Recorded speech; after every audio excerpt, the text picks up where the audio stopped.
میری عمر 17 سال تھی اور میں دکھنے میں بے حد خوبصورت تھی. میں ذہین بھی بہت تھی، لیکن مجھے 5ویں جماعت کے بعد آگے پڑھنے نہیں دیا گیا کیونکہ عورت کو زیادہ تعلیم دلوانے کی اجازت ہماری برادری میں نہ تھی، اور میں کوئی ماں باپ کی لاڈلی تو تھی نہیں کہ برادری سے لڑ کر مجھے تعلیم دلوائی جائے. مجھے اس دن بہت دکھ ہوا تھا جب ابا نے مجھ سے یہ کہا تم آج کے بعد اسکول نہیں جاؤ گی، بس اپنی اماں کے ساتھ گھرداری پر توجہ دو. میں نے ابا کی بڑی منت سماجت بھی کی، لیکن ہم لڑکیوں کی سننے والا بھلا کون ہوتا ہے.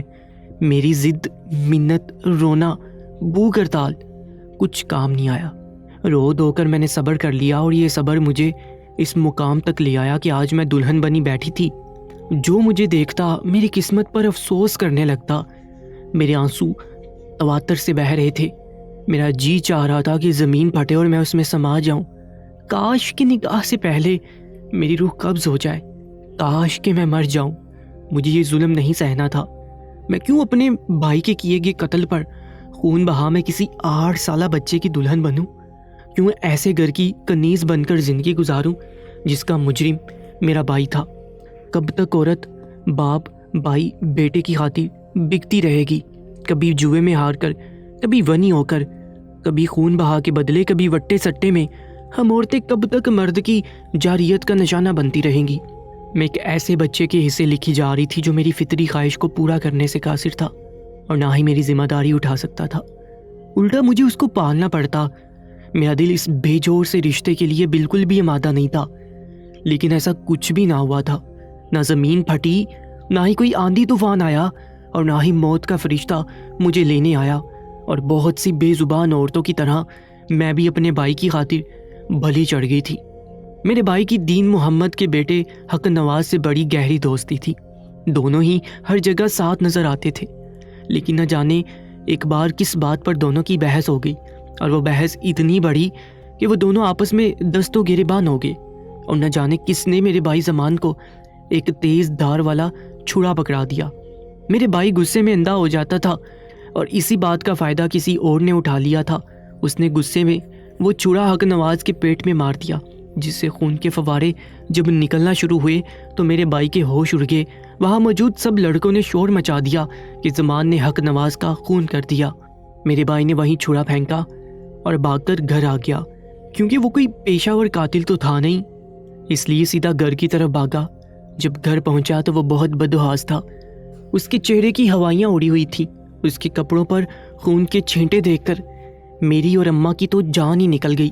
اماں نے کہا زمان یہ سب کیا ہے؟ کہاں سے آ رہے ہو؟ وہ رونے لگا، کہنے لگا اماں مجھ سے حق نواز کا قتل ہو گیا ہے.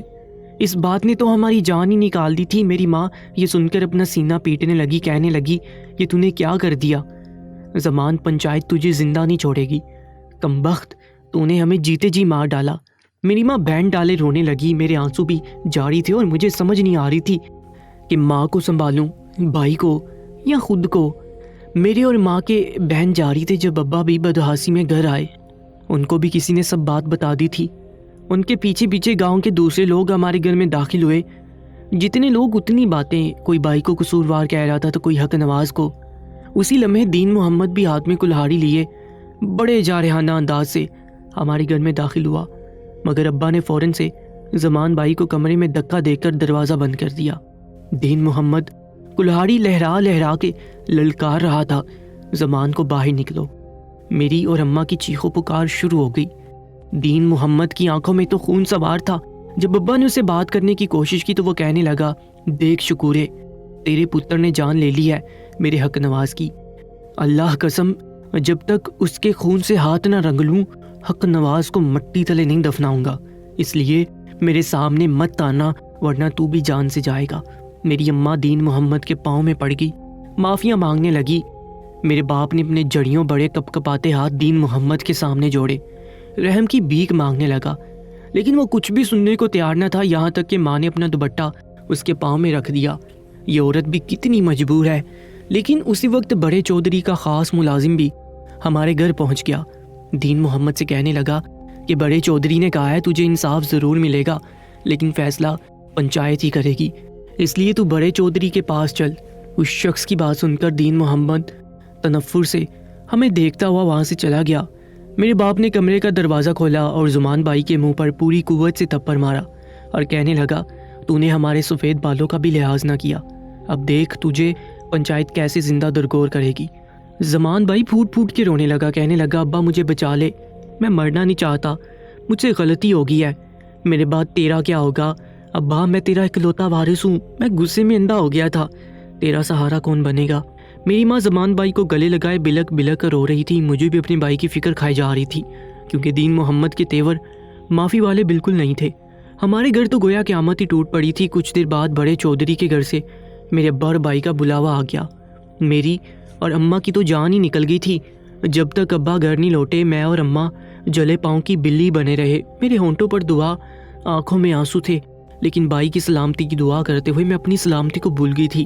کچھ گھنٹوں بعد وہ گھر آئے تو ابا اور زمان بھائی کو دیکھ کر ہماری جان میں جان آئی، لیکن جو فیصلہ پنچایت نے کیا تھا اس نے مجھے جیتے جی موت سنا دی تھی۔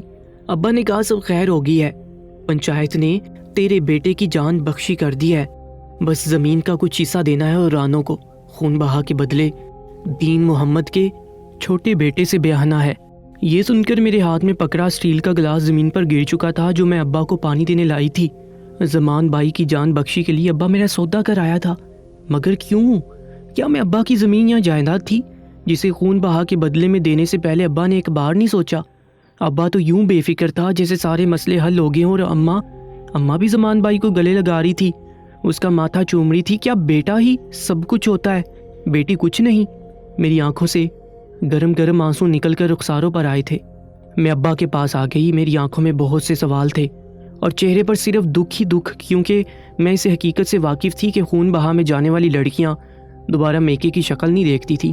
ان کے سسرال والے چاہے ان کی گردن اڑا دیں، میکے والے سوال کا حق نہیں رکھتے تھے۔ جن کے بیٹے کا قتل میرے بھائی نے کیا، بھلا اس گھر میں میرے ساتھ کیسے اچھا سلوک ہو سکتا تھا؟ وہ تو پل پل مجھے موت کی سزائیں سنائیں گے۔ میرا دل خون کے آنسو رو رہا تھا۔ میرے ماں باپ کیسے میری زندگی برباد کر سکتے تھے؟ میں نے ابا سے کہا، ابا مجھے پنچایت کا فیصلہ منظور نہیں، میں کیوں بھائی کی خاطر پل پل موت کی اذیت سہوں؟ مجھے نہیں جانا بھائی کے خون بہا کے بدلے میں۔ میری بات پر میری ماں مجھے گھورنے لگی، کہنے لگی، زبان بند رکھ اپنی، اور جو فیصلہ ہوا ہے بالکل ٹھیک ہے۔ تو جانتی ہے تیرے انکار پر تیرے بھائی کی گردن اڑا دے گی پنچایت۔ میری ماں صرف بیٹے کے بارے میں سوچ رہی تھی۔ میں نے کہا، میری بلا سے اڑا دے گردن، اس نے بھی تو غصے میں اندھی ہو کر حق نواز کا قتل کیا ہے، میرا کیا قصور ہے اماں؟ میں کیوں اس کے کیے کی سزا بھگتوں؟ میری بات سن کر میرا بھائی مجھے قہر بڑی نظروں سے دیکھنے لگا، اور میں تو گھر کا ایک فالتو سامان تھی نا، جس کو ضرورت پڑنے پر گھر کے وارث کو بچانے کے لیے دان کر دیا جاتا۔ میرے آگے بچپن سے آج تک بھائی کے مقابلے میں ہونے والی زیادتیاں گھوم رہی تھیں، اور پھر میں روتی رہ گئی، لیکن میری کسی نے ایک نہیں سنی، اور میرا نکاح دین محمد کے 8 سالہ بیٹے رب نواز سے کر دیا۔ دین محمد کے 5 بیٹے تھے، باقی سب شادی شدہ تھے۔ حق نواز اور رب نواز ہی غیر شادی شدہ تھے، اس لیے میری شادی رب نواز سے کر دی گئی۔ ایک بے جوڑ سا رشتہ تھا، وہ تو پھر 8 سال کا تھا۔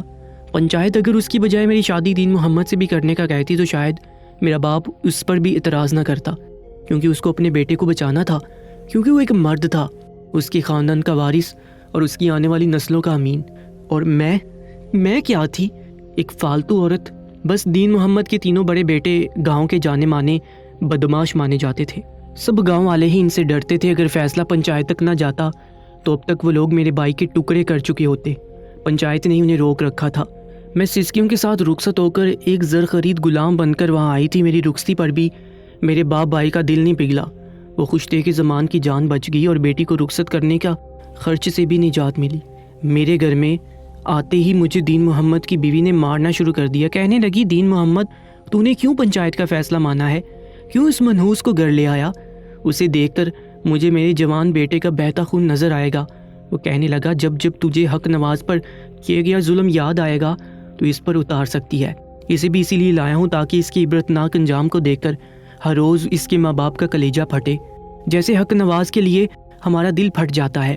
میں تنزیہ ذرا سا مسکرائی تھی کہ میرے باپ کو اس بات سے کوئی فرق نہیں پڑے گا کہ میرے ساتھ کیا برتاؤ کیا جاتا ہے، اس لیے تو ان لوگوں نے مجھے بھائی کے سر کے صدقے میں دان کر دیا تھا۔ لیکن جو کچھ میرے ساتھ ہوا وہ میری سوچ سے بڑھ کر ملنے والی اذیت تھی۔ مجھے ایک سٹور نما چھوٹے سے کمرے میں فالتو سامان کی طرح پھینک دیا جائے گا، اور مجھ سے سارے گھر کے کام کاج لیے جائیں گے۔ میری ساس تو شاید یہی چاہتی تھی، لیکن مجھے حیرت اس وقت ہوئی جب 8 سالہ رب نواز نے کہا کہ یہ میری بیوی بن کر آئی ہے، اس لیے میرے ساتھ میرے کمرے میں ہی جائے گی۔ مجھے اسے شوہر کہتے اور سوچتے ہوئے بھی شرم محسوس ہو رہی تھی۔ وہ قد کاٹ تھا اور ڈیل ڈول کا اچھا تھا، صحت مند بڑے جسم کا مالک تھا۔ میں قد کی بہت لمبی نہ تھی، اس لیے میرے ساتھ کھڑا وہ مجھ سے 1 انچ ہی چھوٹا لگ رہا تھا۔ اس کی یہ فرمائش سب کو ہی عجیب لگی، لیکن دین محمد نے کہا جا لے جا اس منحوس کو اپنے کمرے میں۔ رب نواز نے میرا ہاتھ پکڑا، مجھے اپنے ساتھ اپنے کمرے میں لے گیا۔ میرا تو دماغ بھی ٹھیک سے کام نہیں کر رہا تھا، پے در پے ملنے والے جھٹکوں نے مجھے جیسے دماغی طور پر ختم کر دیا تھا۔ مجھے حیرت ہوئی جب وہ کسی مرد کی طرح سے میرا ہاتھ پکڑے میرے حسن کی تعریف کرنے لگا۔ بے شک وہ جملے کسی گھسی پٹی فلم کے تھے اور اس وقت اس کے منہ سے بے معنی لگ رہے تھے۔ میں نے اپنا ہاتھ اس کے ہاتھ سے کھینچا تو وہ مجھے غصے سے دیکھنے لگا۔ اس کے بعد بہت جلدی اس نے کمرے کی لائٹ بجھا دی۔ کمرے میں گپ اندھیرا چھا گیا تھا۔ پھر اس اندھیرے میں میرے ساتھ جو ہوا میں سوچ بھی نہیں سکتی۔ میری سوجھ بوجھ کام کرنا چھوڑ چکی تھی۔ صبح سورج کی تیز روشنی پر میری آنکھ کھلی تھی۔ میرا کمرہ پوری طرح سے روشن تھا۔ میرے برابر میں رب نواز ہی لیٹا ہوا تھا۔ میں سوچ بھی نہیں سکتی تھی کہ اس عمر میں وہ اس طرح کا فیل بھی کر سکتا ہے۔ مجھے نہ جانے کیوں یقین نہیں آ رہا تھا۔ میں بھی اسی بے یقینی کی کیفیت میں تھی کہ جب میرے کمرے کا دروازہ کھٹکا تھا، میری ساس باہر چلا رہی تھی۔ میں کمرے سے باہر آئی تو میری چٹیا پکڑ کر بولی کہ تو یہاں نواب نہیں ہے جو کمرے میں بیٹھی رہے۔ وہ مجھے کچن میں لے گئی۔ سارا دن میں گھر کے کام کرتی رہی۔ میری کوئی جٹھانی بھی میرے ساتھ کسی کام میں نہ لگی۔ سب کے کھانے پکانے کی ذمہ داری میری تھی۔ رات کو میں تھک کر بے حال ہو کر اپنے بستر پر لیٹی اور سو جاتی۔ اس کے بعد تو میرا ذہن سن رہتا۔ میں نہیں جانتی تھی کہ رب نواز کب میرے کمرے میں آتا تھا، وہ میرے ساتھ کیا کرتا تھا۔ وہ ایک 8 سالہ بچہ ہرگز نہیں تھا۔ صبح تک مجھ میں اتنی ہمت نہ ہوتی کہ میں گھر کے کام کر سکتی، لیکن کاموں سے نجات تو مل نہیں سکتی تھی کیونکہ میں کوئی من چاہی بہو تو تھی نہیں۔ مجھے یہ تو احساس ہوتا تھا کہ میرے ساتھ رات کو کچھ ہوا ہے، لیکن میری عقل یہ ماننے کو تیار نہ تھی کہ 8 سالہ بچہ یہ سب کر سکتا تھا۔ لیکن میرے ذہن میں اس وقت غنودگی سی ہوتی تھی اور صبح ہر کام میری ساس مجھ سے ہی کرواتی۔ آج جو چیز میں نے محسوس کی تھی وہ یہ تھی کہ میری بڑی جٹھانی مجھے غصے سے دیکھ رہی تھی جیسے مجھے مار ڈالے گی، حالانکہ میں تو اس سے بات تک نہیں کرتی تھی، نہ ہی مجھے کوئی ایسی اجازت تھی۔ اگلے روز دوسرے نمبر کی جٹھانی کی آنکھوں میں بھی میرے لیے نفرت تھی، جس نے مجھے تجسس میں بھی ڈال دیا تھا۔ لیکن میرے پاس سوچنے کا بھی وقت نہیں تھا کیونکہ نہ وہاں مجھے کھانے کو ٹھیک سے کچھ دیا جاتا، نہ ہی مجھ پر رحم کھایا جاتا۔ دن بھر گھر کے کام اور ہر رات ایک اذیت مجھے ملتی تھی۔ حیرت کا پہاڑ مجھ پر اس وقت ٹوٹا جب 1 ماہ بعد ہی میں حاملہ ہو گئی۔ یہ خبر سنتے ہی میری ساس سر پکڑ کر بیٹھ گئی۔ میں تو شش و پنج میں مبتلا ہو گئی تھی۔ یہ کیسے ممکن تھا؟ میری ساس نے دائی کو بلایا، میرا بچہ ختم کروا دیا۔ اگلے ماہ پھر سے ایسا ہی ہوا تھا، اور جب بھی میں حاملہ ہوتی میری تینوں جٹھانیاں رونے لگتی اور میری ساس ہر بار میرا بچہ ختم کروا دیتی۔ میں اس عمل سے بے حد کمزور ہو چکی تھی، میری رنگت پیلی پڑ چکی تھی اور مجھ میں ہلنے کی سکت بھی باقی نہیں تھی۔ اور ایک دن مجھ پر یہ راز کھل گیا کہ میرے ساتھ کیا ظلم ہو رہا تھا، کیونکہ میں اس قدر کمزور ہو چکی تھی کہ بستر سے لگ گئی تھی اور گھر کے کام کرنے کے قابل نہیں رہی تھی۔ مجھے لگا کہ اب اس بات پر مجھے مزید مارا جائے گا، اور جٹھانیوں کی نفرت سے تو میں واقف ہی تھی، لیکن میں ہمت کر کے اپنے کمرے کے دروازے پر گئی تو باہر وہ سب بیٹھی تھی۔ میری جٹھانیاں خوشی سے مجھے دیکھ کر کہنے لگی اچھا ہوا یہ کل موہی بستر پر پڑ گئی، ورنہ روز روز ہمارے شوہر اس کمرے میں رات گزارتے تھے۔ اپنے بھائی کی موت کا بدلہ لینے کے لیے یہ لفظ میرے لیے موت سے کم نہ تھے۔ مجھے نشے کی دوا کھانے میں ڈال کر دی جاتی اور اپنے بھائی کی موت کا بدلہ مجھ ناتواں لڑکی سے لیا جاتا۔ میری آنکھوں سے کئی آنسو ٹوٹ کر نکلے اور میں واپس بستر پر گر گئی اور آنسو تکیے میں جذب ہوتے گئے۔ میں نے اس انکشاف کے بعد خدا سے اپنے لیے صرف موت مانگی تھی، کیونکہ وہی اس اذیت سے خلاصی کی راہ تھی۔ لیکن شاید ہم جیسی بد نصیب لڑکیوں کو اتنی جلدی موت بھی نہیں آتی ہے۔ مزید ایسے ہی سچے واقعات کے لیے ہمارے YouTube چینل کو سبسکرائب کر لیجیے گا۔ اپنا بہت زیادہ خیال رکھا کریں۔ اللہ نگہبان۔